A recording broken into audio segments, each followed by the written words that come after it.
తాకట్లో ఉన్న మీ బంగారాన్ని విడిపించి ఆ రోజు ఆన్లైన్ రేటుకి కొంటాం. Sharma gold company. హైదరాబాద్లో మూసీ నదిని కేంద్రంగా చేసుకుని అభివృద్ధి విషయంలో కానీ కొత్త డెస్టినేషన్ల రూపకల్పన విషయంలో కానీ తెలంగాణ ప్రభుత్వం విస్తృతమైన కసరత్తు చేస్తుంది. ఈ క్రమంలోనే ఇప్పటివరకు మూసీ సుందరీకరణ అనేటువంటి ప్రాజెక్టు గురించి మాట్లాడగానే పక్కా ఇళ్ళు కూలగొట్టారు, లేదంటే ప్రజలకు సంబంధించినటువంటి ఆస్తులను కొల్లగొట్టారనే చర్చ జరుగుతుంది. అయినా ఏమాత్రం వెనక్కి తగ్గే ప్రసక్తి లేదని రేవంత్ రెడ్డి ప్రభుత్వం తేల్చి చెప్పేస్తుంది.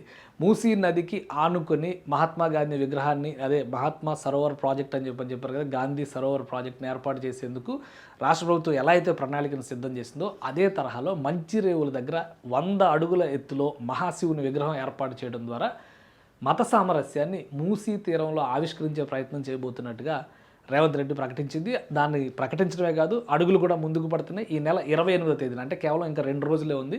2 రోజుల్లో ఇక్కడ సుందరీకరణ పనులకి సీఎం రేవంత్ రెడ్డి భూమి పూజ చేయబోతున్నారు. సో ఇది ఒక ఆసక్తికరమైనటువంటి అంశం. అసలు ఇక్కడ ఏం చేయబోతున్నారు, దానికి సంబంధించినటువంటి వివరాలు ఒకసారి విశ్లేషించి, ఇది ఏఐలో జనరేట్ చేసినటువంటి ఇమేజ్ అని చాలా సింపుల్గా మనం కొట్టేయచ్చు. కానీ ఒక ఇమాజినేషన్, అంటే ఒక ఊహకి స్వరూపం ఇస్తే ఎలా ఉంటుంది అనేటువంటి అంచనా. మూసీ నదిని ఒక అందమైనటువంటి క్షేత్రంగా మలిచేటువంటి ప్రక్రియ, ఇది ఖచ్చితంగా అప్రిషియేట్ చేయాల్సినటువంటి అంశం. నేను వ్యక్తిగతంగా అయితే సపోర్ట్ చేస్తున్నాను. ఎందుకంటే మూసీ నది గురించి కొన్ని దశాబ్దాలుగా మనం వింటూనే ఉన్నాం, ఒక్కరు కూడా బాగు చేయలేదు. పైగా అంతా అయిపోయిన తర్వాత దాన్ని అంతకంటే ఏం చేయలేమని చెప్పి ఎవరి దారిని వెళ్ళిపోయారు. ఇప్పుడు ఫైనల్గా ఒక ఎఫర్ట్ అనేది జరుగుతుంది. మూసీ పరిసర ప్రాంతం, మూసీకి ఒక నది స్వరూపం ఇచ్చేటువంటి ప్రయత్నం జరుగుతుంది. మనం నది అని చెప్పుకుంటున్నాం కానీ అక్కడ నది కనబడకుండా పోయింది. కాబట్టి మూసీ పుట్టిన ప్రాంతం నుంచి హైదరాబాద్ని ఆనుకునే వరకు ఉన్నటువంటి జాగా మొత్తాన్ని కూడా ఇప్పుడు సుందరీకరించేటువంటి ప్రయత్నం జరుగుతుంది. బహుశా ఇది అయిన తర్వాత పూర్తిగా నదిని మొత్తాన్ని కూడా సజీవంగా మార్చేటువంటి అవకాశం ఉండొచ్చేమో. సరే, ఇది ఏంటంటే ఈ అభివృద్ధి ప్రణాళికలో భాగంగా చేస్తున్నటువంటి ప్రయత్నం. ఇది మంచిరేవుల దగ్గర ఒక ఆసక్తికరమైనటువంటి ఉంది. ఇక్కడ ఏంటంటే ఒక భారీ ఓంకారేశ్వర మందిరాన్ని నిర్మించాలని చెప్పని రాష్ట్ర ప్రభుత్వం ప్రణాళికను సిద్ధం చేసింది. సుమారు 700 కోట్ల రూపాయల అంచనా వ్యయం వేస్తున్నారనమాట దీనికి.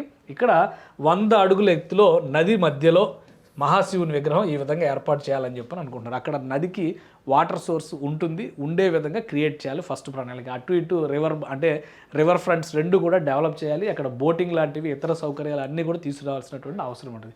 ఈ ప్రాంతాన్ని ఎందుకు ఎంచుకున్నారంటే ఒక రీజన్ ఉంది. మంచిరేవుల దగ్గర ఉండేటువంటి ఈ ప్రదేశంలో 800 ఏళ్ల నాటి వీరభద్ర స్వామి ఆలయం ఉంది. ఇదే కాకుండా 1400 సంవత్సరాల చరిత్ర కలిగినటువంటి మచిలేశ్వర స్వామి ఆలయం ఉంది. ఈ 2 ఆలయాలకి సమీపంలోకి వచ్చే విధంగా అంటే ఆలయం నుంచి మరొక ఆలయానికి టూరిజం, ఒక విధంగా చెప్పాలంటే పిలిగ్రిమ్ టూరిజం, టెంపుల్ టూరిజం అని కూడా చెప్పొచ్చు. At the same time normal river టూరిజంను కూడా డెవలప్ చేయడానికి స్కోప్ ఉంటుంది. అందుకనే ఈ ప్రదేశాన్ని రేవంత్ రెడ్డి సర్కార్ ఎంపిక చేసింది.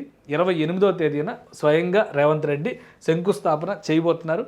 శృంగేరి పీఠం, శివారాధనకు సంబంధించి శృంగేరి పీఠానికి ఉన్నటువంటి ప్రత్యేకత అందరికీ తెలుసు. శృంగేరి పీఠాన్ని ఇందులో ఇన్వాల్వ్ చేసి వాళ్ళ సూచనల మేరకు నిర్మాణ ప్రక్రియను మొత్తాన్ని కూడా టేకప్ చేయాలని చెప్పని రాష్ట్ర ప్రభుత్వం భావిస్తుంది. నిజంగానే ఇది కంప్లీట్ అయితే ఒక 3 ఏళ్ళు ఏదో టార్గెట్ పెడుతున్నారు.